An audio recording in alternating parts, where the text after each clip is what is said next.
Yields back, and I now recognize myself for 5 minutes.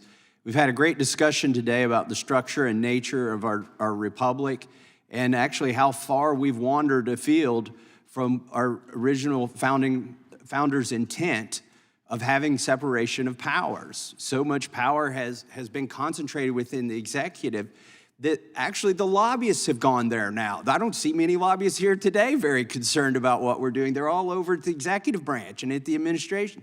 And in fact, under the Obama White House, Google was co-resident. They hired high-level Google people to run the patent board, to sit inside the White House. So I reject this notion that somehow the executive branch is immune to lobbying.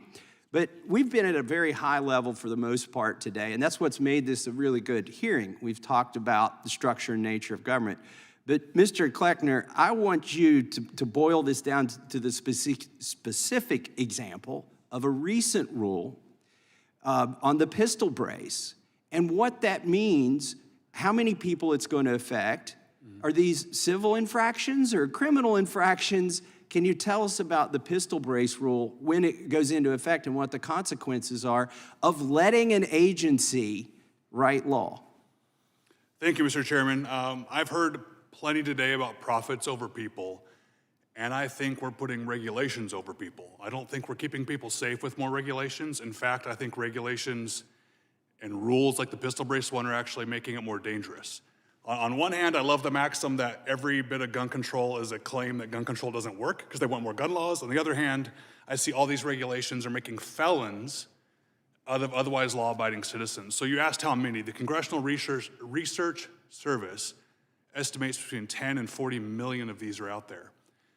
Most of these Americans do not know that this rule is happening, and even the Americans that do know the rule is happening cannot interpret it, because the ATF is using vague, ambiguous language with weights similar to this, with a surface area suitable for that. These citizens cannot make these determinations on their own, and we're talking about a piece of plastic that was previously approved by the ATF, that people bought maybe even unknowingly. It might have come on the firearm already, and they're going to be made into felons. This is 18 U.S.C. law that ATF is trying to redefine and trying to rewrite, and serious crimes, confusing regulations, going back and forth. I don't see how that's helping anybody. And when does this take effect? When was it announced? When does it take effect? Is the government undergoing an ad campaign on TV right now telling millions of people they're going to become felons in a few weeks? No, sir. It was technically published in the Federal Register, but they had 90 days. Oh, I hit refresh on that page every day. Exactly right. This has changed. They approved these. Another thing we have with the guidance letters is they've been giving separate guidance to each manufacturer. They're not even giving consistent guidance to the industry on what they're allowed to do, so it's conflicting information. That was 2012. A few years later, you couldn't shoulder them. A couple years later, you could.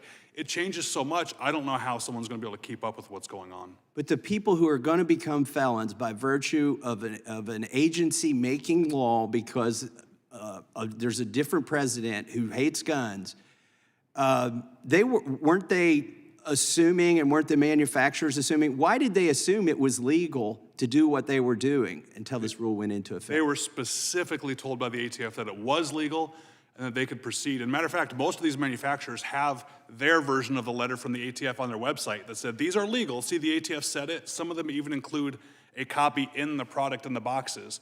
So all these Americans relied upon the ATF telling them it was good to go, and now they may not even know that it's not. And they're risking being a felon, which, as you know, takes away their right to have any firearm once they're a felon.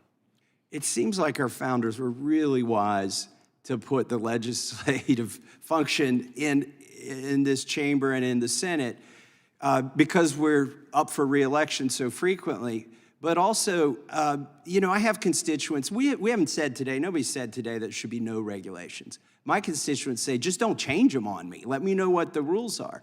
Our founders said, the way they set it up required 4 concurrent majorities for a law to change. Think about how intelligent that is.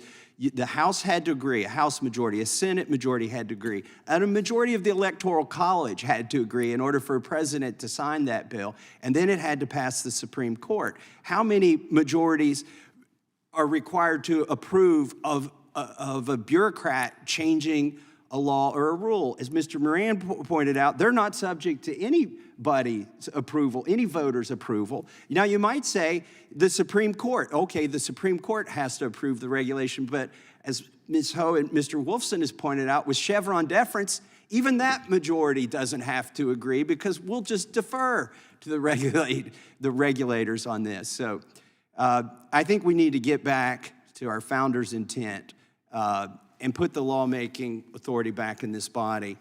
With that, seeing no other members, that concludes today's hearing. We thank the witnesses for appearing before the committee today. We know this takes a lot of time to fly here, to prepare for this, and to put yourself through this. So we appreciate all of you very much for being here and helping us come to an answer, because the answer should come from Congress. It should, on who makes the laws, and I hope we all agree we should be making the law. Without objection, all members will have 5 legislative days to submit additional questions for the witnesses or additional materials for the record, so you could end up with homework as well. And without objection, the hearing is adjourned.